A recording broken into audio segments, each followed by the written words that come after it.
GF cheated with her coworker and got pregnant. Then I found out my own brother had been hiding the affair from me while she manipulated him to convince me to take her back. I, 34M, had been with Maya, 32F, for 7 years. We weren't married but lived together in a house we bought 3 years ago. Last month, everything changed in a single evening. I work in IT security for a healthcare company. We had been scrambling to finish a major system upgrade that had our whole team working overtime for weeks. I finally wrapped up my part of the project 2 days ahead of schedule. The relief of completing the work hit me as I walked to my car in the nearly empty parking garage. I decided to surprise Maya by showing up at her dental practice when she finished her shift. She usually works late on Thursdays, and I thought we could grab dinner at this new restaurant everyone's been talking about. The drive to her office took about 30 minutes in evening traffic. Maya's practice is in one of those modern medical complexes with large windows and a spacious parking lot. When I pulled in, most of the lights were already off. The parking lot was nearly empty except for Maya's silver Accord and another vehicle I didn't recognize, a black BMW that I later learned belonged to one of the doctors. I parked a few spaces away and called her phone, thinking I'd ask if she was ready to leave. Her ringtone echoed from her car, that stupid song from that movie she loves. I walked over, expecting to see her gathering her things inside. Instead, I saw Maya in the passenger seat with a guy. They weren't just talking.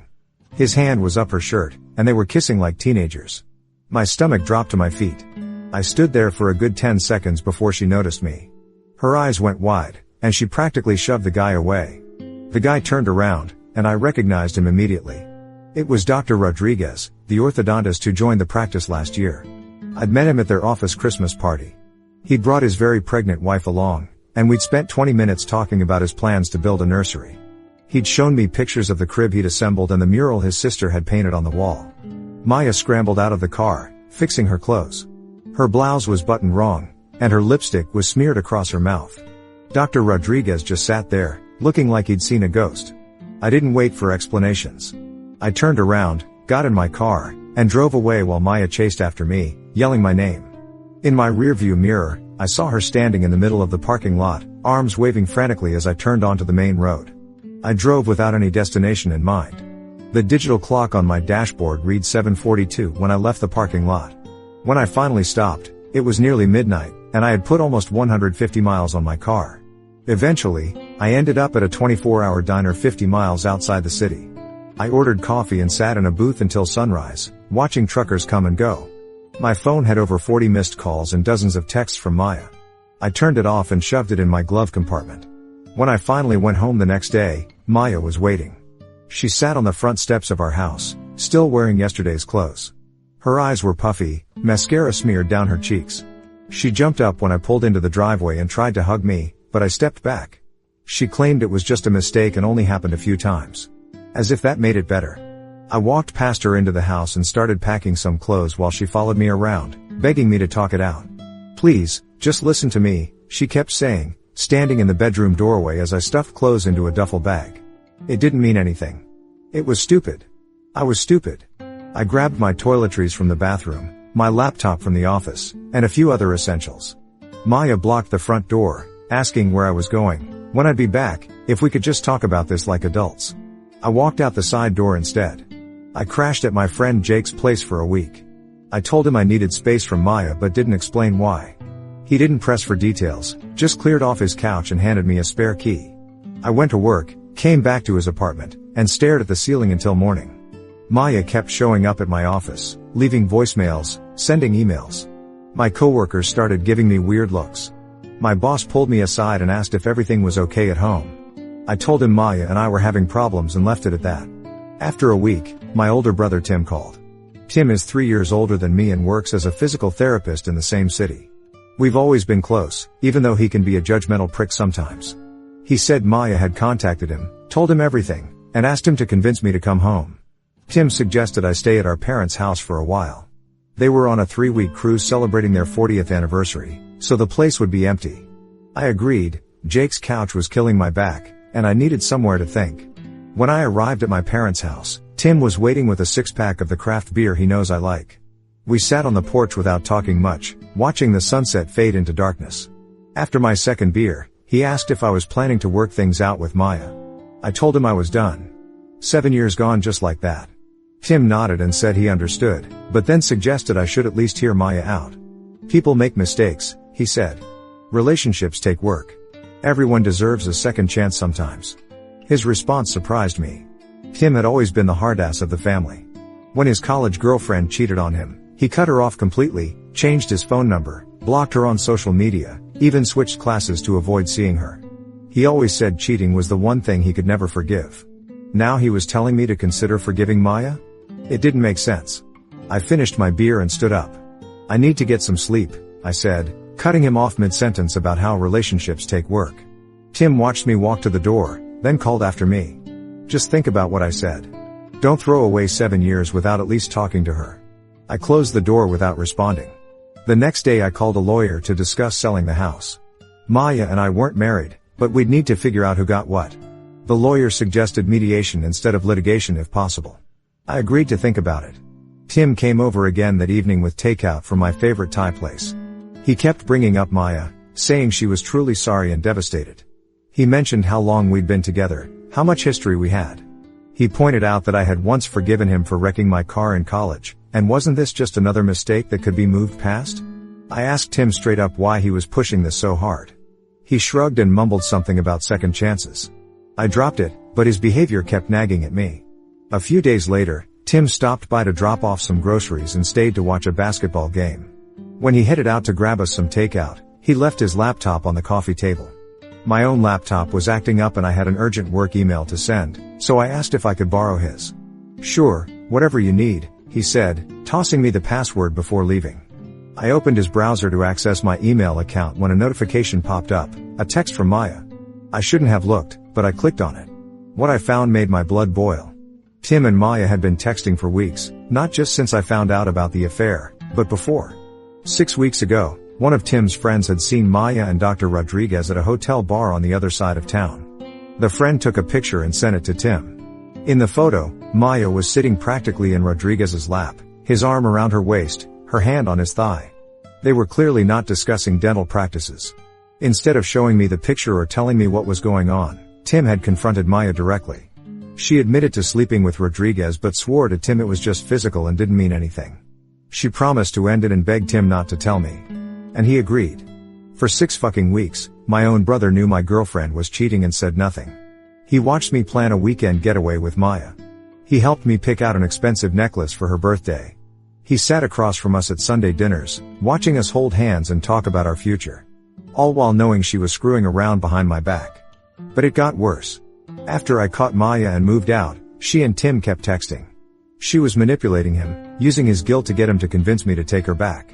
And it was working. There were dozens of messages where Tim assured her he was working on me and wearing me down. He told her what to say, how to act, when to back off and when to push. I scrolled through more messages and found another bombshell. Maya claimed she might be pregnant. She wasn't sure who the father was, me or Rodriguez. She was using this to pressure Tim, saying I needed to come home now more than ever. A baby changes everything, she wrote. He wouldn't abandon his own child. I was shaking by the time I finished reading. I closed the laptop and left the house. I drove around for hours, trying to process everything. My girlfriend of 7 years had cheated. My brother had hidden it from me. And now there might be a baby involved. When I returned, Tim was in the kitchen making dinner. I put his laptop on the table and asked if there was something he wanted to tell me. His face went pale. He started stammering excuses. He thought Maya would end it. He didn't want to hurt me. He was trying to protect our family. I couldn't hold back. I called him every name in the book. I asked if he enjoyed watching me get played for a fool. I asked if he'd ever actually had my back or if he'd always been this spineless. Tim tried to defend himself, saying he genuinely thought Maya would break things off. He said he'd been agonizing over whether to tell me. You had 6 weeks to say something, I shouted. 6 fucking weeks. You sat at Mom's birthday dinner and watched me propose a toast to Maya. You knew the whole time. We were still arguing when the doorbell rang. It was Maya. Tim had invited her over without telling me. She walked in with puffy eyes, carrying a shopping bag from the pharmacy down the street. Without saying hello, she pulled out a pregnancy test and placed it on the coffee table. Positive. It's ours, she said, as if that fixed everything. I laughed in her face. How do you know it's not Rodriguez's? I asked. Maya flinched like I'd slapped her. She admitted they hadn't always used protection but insisted the timing meant the baby was most likely mine. She'd broken things off with him completely, she claimed. She even showed me her phone with texts proving it. I told her I didn't care. Even if the baby was mine, I wasn't getting back together with her. I'd take a paternity test when the time came and support the child if it was mine, but our relationship was over. The house would be sold, the assets divided. 7 years erased by her choices. Maya started crying. Tim stepped in, telling me I was being cruel. He suggested I was acting out of anger and would regret throwing away our relationship, especially with a baby involved. The way he spoke, like I was the one who'd done something wrong, pushed me over the edge. I showed Maya the text between her and Tim. I told her I knew they'd been conspiring behind my back. I told Tim that our relationship as brothers was just as damaged as my relationship with Maya. I told them both to get out. They left, but the drama wasn't over. Tim told our parents everything when they returned from their cruise. He painted himself as the peacemaker just trying to help. When my parents returned from their cruise, they found me still staying in their guest room. My mom cornered me in the kitchen my first morning back, saying I should give Maya another chance for the baby's sake. She said everyone makes mistakes and that throwing away a 7-year relationship was rash. I couldn't believe it. My own mother was taking Maya's side before even hearing my version of events. When I pressed her on it, she admitted Tim had been talking to her daily throughout their cruise, telling her how sorry Maya was and how the pregnancy changed everything. He had conveniently left out the part where he knew about the affair for weeks before I discovered it. I decided to end the bullshit once and for all. I invited everyone over, my parents, Tim, Maya, and even Maya's parents. They probably thought I was going to announce a reconciliation. My mom even brought a bottle of champagne. Instead, I laid out everything.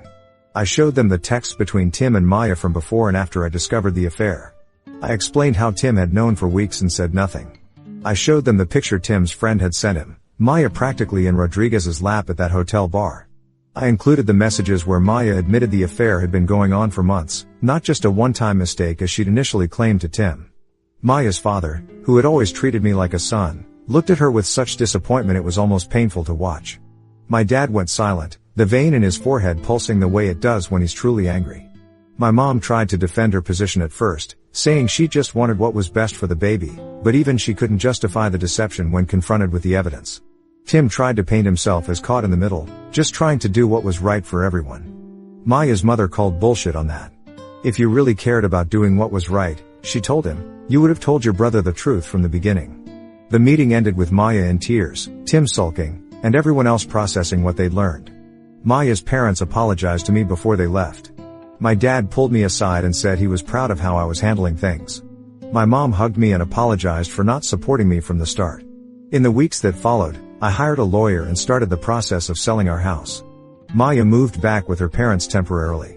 Tim tried to make amends, bringing over dinner, offering to help with the house sale, suggesting we watch the game together like old times. I kept my distance.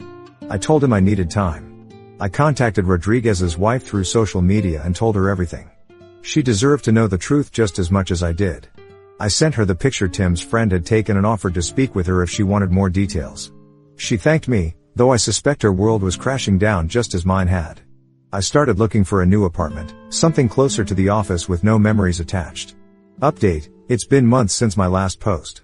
A lot has happened, so I wanted to share an update. First, the paternity test results came back. I am not the father of Maya's baby. Rodriguez is. The test was done as soon as it was safe for the pregnancy, around 12 weeks. When Maya found out, she tried to convince me that we could still make things work, that she still loved me despite everything.